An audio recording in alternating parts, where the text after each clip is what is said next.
আমি তো কালকে বলেছি যে কেন্দ্রীয় সরকারের ব্যর্থতা এবং হাজার হাজার ছাত্রছাত্রীর ভবিষ্যৎ নিয়ে এইভাবে ছিনিমিনি খেলা, আমাদের রাজ্যের শিক্ষক দুর্নীতি নিয়ে অনেক আলোচনা হলো, অনেক টকশো হলো, অনেক তদন্ত হলো, অনেক গ্রেপ্তারও হলো, কিন্তু কেন্দ্রীয় সরকারের যেটা সারা ভারতবর্ষে সব থেকে প্রেস্টিজিয়াস একটা পরীক্ষা, সেটার ক্ষেত্রে যা হলো ওটা ভারত দেখছে। তার জন্যে কি এই এত কোনো তদন্ত হবে না? সিবিআইডি আমরা এক্ষেত্রে দেখতে পাবো না? আমরা কি এক্ষেত্রে কোনো দিনের পর দিন সন্ধ্যেবেলায় বাংলার যে টকশো আমরা দেখেছি, যে মিডিয়া ট্রায়াল আমরা দেখেছি, তার পুনরাবৃত্তিকে আমরা পাবো না? কেন্দ্রীয় সরকারের এই ধরনের ব্যর্থতা এবং অপদার্থতা, অযোগ্যতা এবং দুর্নীতি সরাসরি, এগুলোর কোনো কিনারা হবে? শুধু ফেডারেল স্ট্রাকচার মানে শুধু রাজ্য নিয়ে আলোচনা হবে, কেন্দ্র নিয়ে আলোচনা হবে না, তা তো হতে পারে না। এটাই বলতে পারি। তো রাজ্যপালকে আপনি বিপর্যয় বললেন, বিপর্যয়ের সঙ্গে তুলনা করলেন কেন?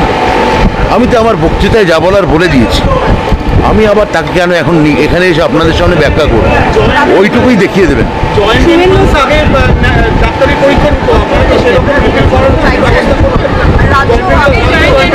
আগে তো রাজ্যই নিত, তো এটা তো শিক্ষার ক্ষেত্রে তো এই যে সংঘীয় ধাঁচা, এই কনকারেন্ট লিস্ট, যুগ্ম তালিকা, শিক্ষা সংবিধানের কথা তো এই এনডিএ সরকার বা বিজেপি সরকার মানেনি। আমাদের সময় যতক্ষণ জয়েন্ট ইন্টারেস্ট হতো এই ধরনের তো গোলযোগ হয়নি। তো এইগুলো আমার মনে হয় এই ব্যর্থতার পর ওদেরই স্বতঃপ্রণোদিত হয়ে রাজ্যের হাতে ফিরিয়ে দেওয়া উচিত। উড়িষ্যাতে বছরে এককালীন 50,000 টাকা পাওয়া যাবে। উড়িষ্যায় সরকার গঠনের পর প্রথম প্রতিশ্রুতি বিজেপি। এরা কি আপনাদের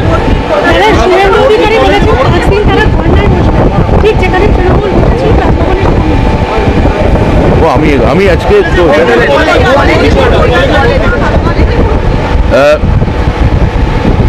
এটা আমার মনে হচ্ছে মঙ্গল বুধবারের মধ্যে এই পুরো যে পোর্টাল আছে, আমার সঙ্গে মুখ্যমন্ত্রী আলোচনা শেষ পর্যায়ে চলছে। মুখ্যমন্ত্রী আমায় আর প্রায় সবুজ সংকেত আশা করছি খুব শিগগিরই দিয়ে দেবেন এবং এটা আমরা তখন এর উদ্বোধন হয়ে যাবে। এখানে আমি শিক্ষামন্ত্রী এসেছি ভাই, এটা দমদম নয়। ছাত্র নির্বাচনগুলো কি হবে? সেই মানে একাধিক ইউনিয়নগুলো হবে, এগুলো আমাদের বিবেচনায় আছে। এটা নিয়ে আমি খুব শিগগিরই আমাদের পার্টির ওপরের দিকে আমি কথা বলে এর একটা সদিচ্ছা দিতে পারবো।